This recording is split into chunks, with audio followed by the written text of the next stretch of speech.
This is the time to start to learn from the past mistakes, have some patience, and get ready to pounce when there's an opportunity. Stop looking at making $1 million tomorrow, look at making $1 million a few years from now, and you'll hit that mark if you try.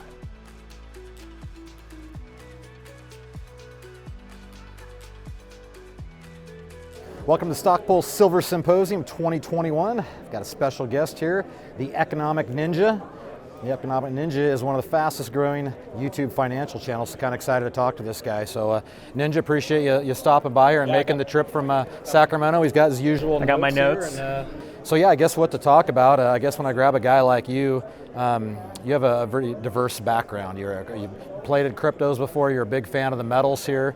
Let's kind of take the 36,000 foot view of the entire economy. How do you kind of see the whole landscape of things? So we'll go back. So I saw the dot-com bubble coming, moved from stocks into bonds, then was a real estate investor in the early 2000s, saw that financial collapse happening, got out of real estate, and I started to study cycles. And I started to notice that cycles have these really good patterns going from inflation pressures to a deflation to, in some really bad ones, hyperinflation. Well, talking about that large view of the economy, we're starting to see massive breakdowns. We've never ever been faced with a crisis of, let's say, a worldwide scare, worldwide situation where everything is forced to shut down, right? We've never seen that.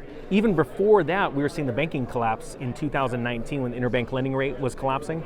And then ironically, about 30 days later, we all of a sudden had something come out of China. So we've seen this immense pressure that we've never seen in any other economic cycle except for 1918.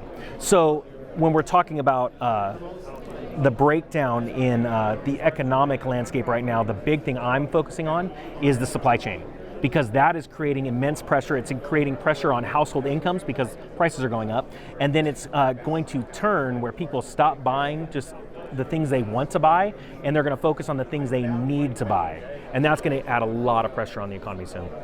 Yeah, I mean, in an economy that really honestly is pretty weak to begin with. Yeah. So, yeah, you talk about the supply chain. COVID-19, whatever you want to think about it, really was an interruption in this all the way around. So, that's right. Do you study lumber? Lumber's been a big one. Why don't you kind of draw some analogies with lumber to maybe bring it into what we're talking about? Yeah, so when lumber was running around 1,600, I want to say, it was in the 1600s, I believe, for 1,000 board foot. I came out in the spring and said, don't worry about it. By July, lumber will start to collapse in price because people are going to care more about feeding themselves and putting fuel in the car. Well, we're starting to see this supposed transitory inflation, which is actually transitory hyperinflation, when lumber goes up 300, 400, 500%, starting to move its way into all kinds of different sectors of people's lives. And so lumber did come down, and it actually dipped below the 2018 numbers, actually, for a 2x4. We're still dealing with high prices in OSB and things like that because of glues and laminates. But what's really interesting is how everybody thinks that when something's happening right now, it's going to be like that forever. And I got a lot of hate in the spring because they said, you're nuts, lumber's not going down, we have a massive building crisis. I said, no, we don't. We have a little housing boom because we have very little inventory. We still have a bunch of what I call the dumb money moving into the top of the market, the housing market. And yes, we saw it collapse. People just stopped buying it. They said, I'm not going to buy a 2x4. I'm going to go out and I'm going to go buy food, or something's wrong here. I'm just going to wait to build my deck. We saw the price collapse.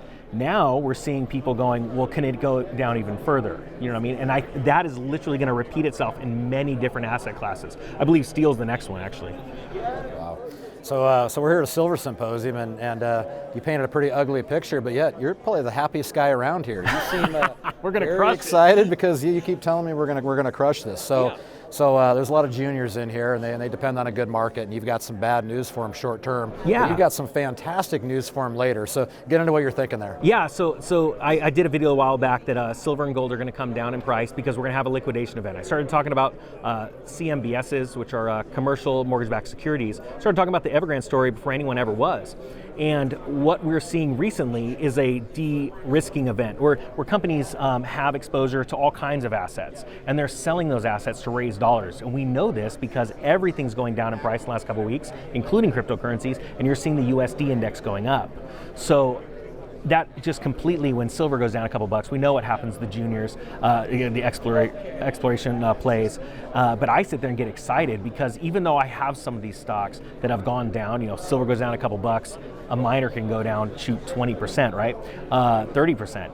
I'm buying more. But I still think there's going to be a little more short-term pain, and that's what people don't understand. That's when you should be excited. See, the problem is most people aren't investors. Investors invest in something because they understand the fundamentals and why it is valuable. So when it gets cheaper, they run to it. Whereas a speculator gets scared and runs away from the market, and they're the ones that buy high and sell low.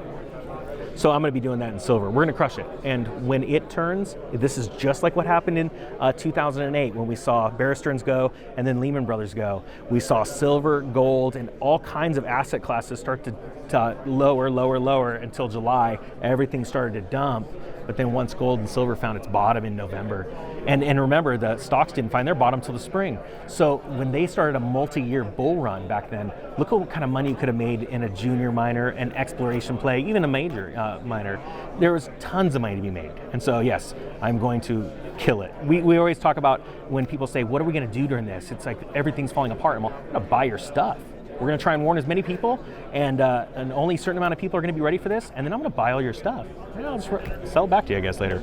So let's get into maybe some more of the timing. Timing's tough, but what do you see as I don't know, catalysts, I guess, to potentially take this precious metals markets down? Is this just built in? Is this built into the mess that they've created? So what's scary is it's going to accelerate, I think, in the next few months, really bad, because we just talked about a invoice factoring company that went bankrupt. It's about a $150 million company, not the biggest, obviously, but it has deep ties into all kinds of industries. Primarily, this one is trucking and logistics. And so a lot of trucking companies, it's being very underreported, next week are about to find out that they are not going to get paid the money they're due. And you're going to see some very serious problems. We already have trucks that can't even drive because they're missing a linkage part right now, or a part for their DEF solution, fluid. But now you're going to couple that with mom and pop, small, 1 to 10 semi trucks in their fleet, be told you're not getting paid. I mean, this is going to be chaos. Well, when that happens, food prices are going to get even higher. Fuel prices, literally the UK, you can't even get, the fuel crisis in the United Kingdom is insane. Well, what happens is when people start to see these pains, they have to allocate more capital to just everyday goods. We're already seeing a run on toilet paper again. Prices are going to go up.